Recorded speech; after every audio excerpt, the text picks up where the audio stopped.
RBI के लिए आगामी मौद्रिक नीति में रेपो रेट में 25 आधार अंकों की कटौती करना उचित और तर्कसंगत होगा, क्योंकि अगले वित्त वर्ष में भी खुदरा मुद्रास्फीति के नरम बने रहने की उम्मीद जताई जा रही है। ये बात एसबीआई ने अपने एक अध्ययन में कही है।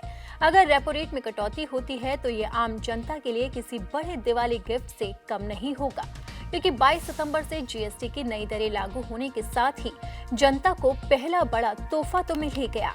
अगर आरबीआई रेपो रेट में कटौती करता है तो आम जनता के लिए दिवाली से पहले दूसरा बड़ा गिफ्ट होगा। उपभोक्ता मूल्य सूचकांक के अनुसार मुद्रास्फीति में गिरावट के बीच आरबीआई फरवरी से अब तक रेपो रेट में 100 आधार अंकों की कटौती पहले ही कर चुका है।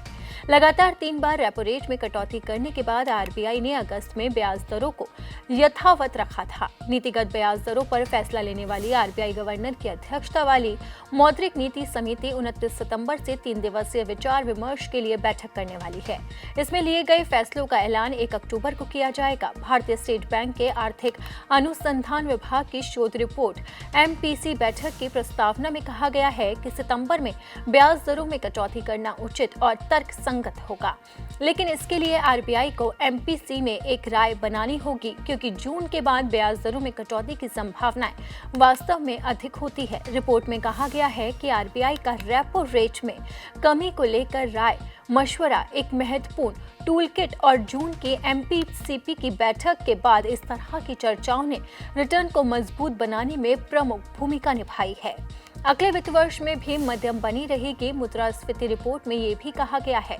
रिपोर्ट में कहा गया है कि सितंबर में दरों में कटौती नहीं करके एक साथ 2 तरह की गलतियां इस बार नहीं हो सकती है और गलतियां दोहराने का भी कोई मतलब नहीं है, क्योंकि मुद्रास्फीति वित्त वर्ष 27 में भी मध्य बनी रहेगी। रिपोर्ट में कहा गया है कि वित्त वर्ष 26-27 के लिए सीपीआई के आंकड़े अभी लगभग 4% या उससे कम है।